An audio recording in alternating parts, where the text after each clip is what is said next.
बेटी तो पराई होती है। एक इमोशनल कहानी। एक शहर में अनिल नाम का एक व्यापारी रहता था। अनिल एक कपड़ों की दुकान पर काम करता था। उसकी बहुत साल पहले शादी हो गई थी। अनिल को हमेशा से लड़का चाहिए था। लड़का वह वंश का कुल दीपक होता है, पिता का नाम रोशन करता है और बुढ़ापे का सहारा होता है।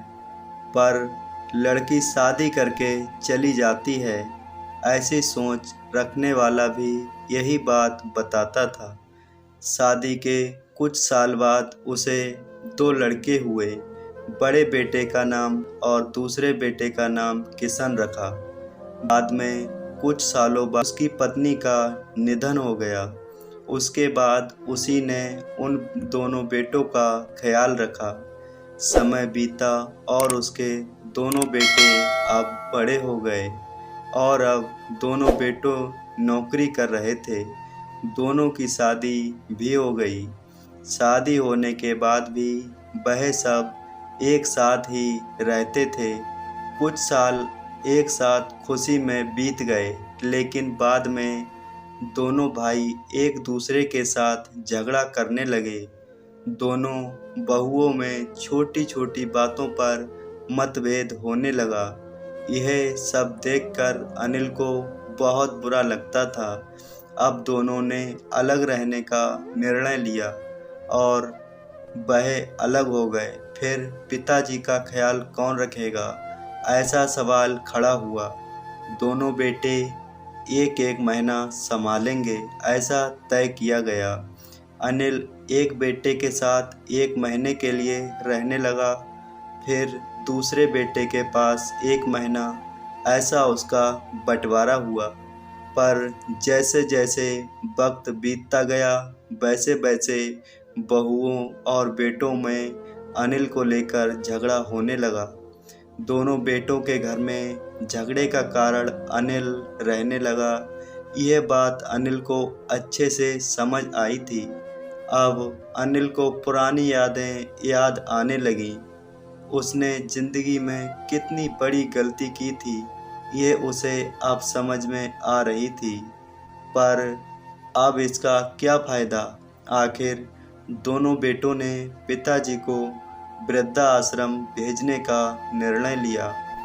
एक दिन दोनों ही पिताजी को लेकर वृद्धाश्रम में गए। वहां जाने पर सभी औपचारिकताएं पूरी करके पिताजी को मिलकर वह दोनों अपने अपने घर वापस चले गए। बेटे घर जाने के बाद अनिल बहुत रोने लगा। उसके बाद वृद्धाश्रम के कई लोगों ने उसे समझाया, पर वह बहुत दुखी हो गया था। अनिल को वृद्धाश्रम में आकर 8-10 दिन हो गए थे। वह किसी से भी बातचीत नहीं करता था और एक पेड़ के नीचे बैठकर विचार में मग्न रहता था। वहाँ के लोग उसे पूछते थे, पर उसने किसी को भी कुछ नहीं बताया। कुछ दिनों में वह एक व्यक्ति से थोड़ा बहुत बोलने लगा। बाद में दोनों की अच्छी दोस्ती हो गई। एक दिन वह दोनों बैठे थे, तब वह व्यक्ति अनिल को अपनी कहानी बताने लगा। वह बोला कि मुझे एक ही बेटा है। वह मेरे साथ छोटी छोटी बातों पर झगड़ा करता था। इस बात को मैं बहुत ऊब गया था। इस वजह से मैंने निर्णय लिया कि मैं वृद्धाश्रम में रहूँगा। मुझे कभी कभी लगता था कि मुझे बेटे के साथ एक बेटी भी होती तो कितना अच्छा होता। कदाचित आज वह मेरे बुढ़ापे की लाठी बन सकती थी।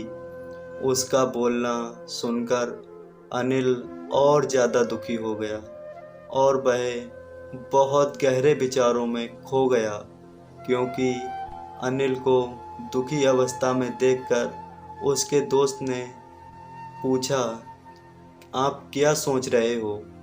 आपके सामने देखो, उस दिखने वाले दो व्यक्ति में से एक हमारे वृद्धा आश्रम के मालिक हैं। उनका नाम कैलाश सेठ और दूसरी उनकी बेटी है, उसका नाम आराध्या है।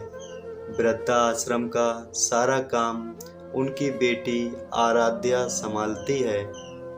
कैलाश सेठ को उनके एकमात्र बेटी थी।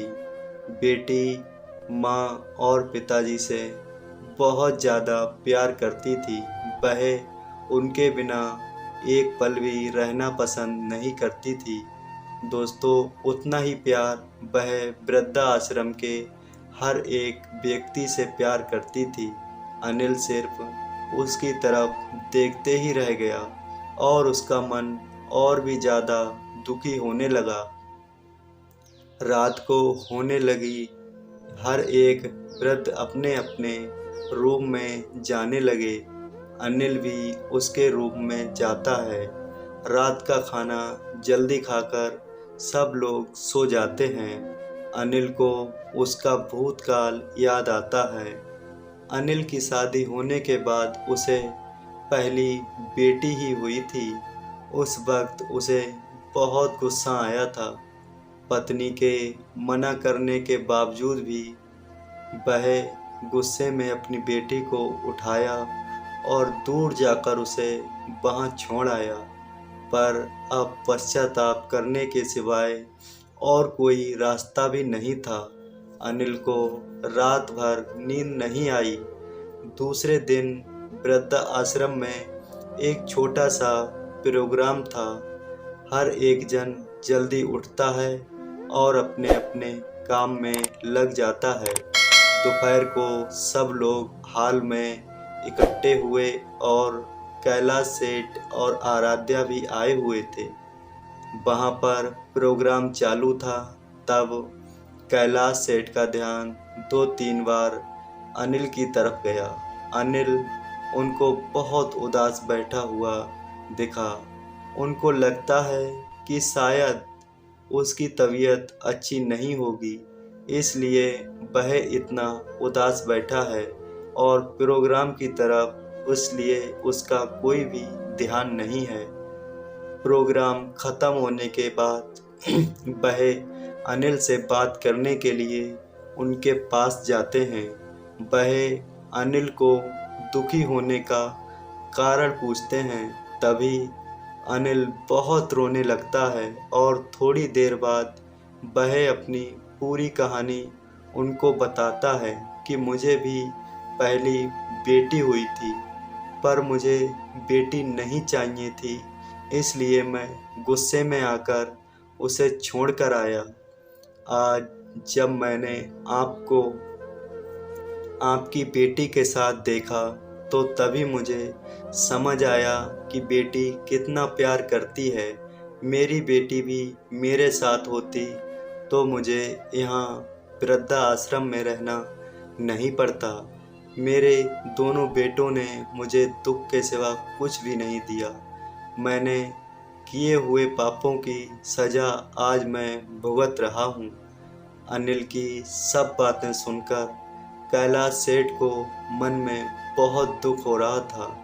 दुखी होकर वो अनिल को बोलते हैं कि यह मेरी बेटी नहीं है, मुझे यह नदी के किनारे मिली थी। मैं उसे घर ले आया और बहुत प्यार से बड़ा किया। मैं और मेरी पत्नी उससे बहुत प्यार करते हैं और वह भी हम दोनों से भी उतना ही प्यार करती है। पूरी कहानी सुनने के बाद अनिल बोलता है कि मैंने मेरी बेटी को भी नदी के किनारे मंदिर के पास छोड़ा था।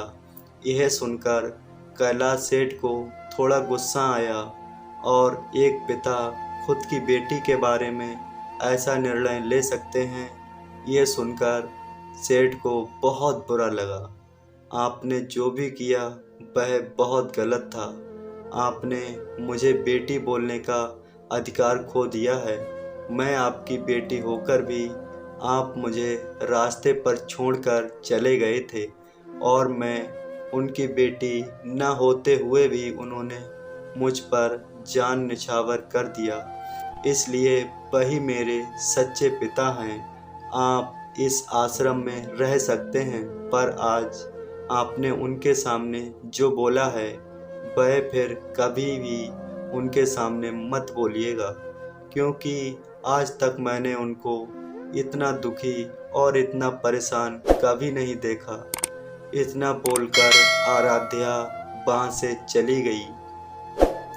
अब अनिल सिर्फ आंखों में आंसू लाकर उसकी तरफ देखता रह गया और अपने नसीब को दोष देता रहा। दूसरे दिन सुबह किसी को भी ना बताए हुए अनिल वृद्धा आश्रम छोड़कर चला गया।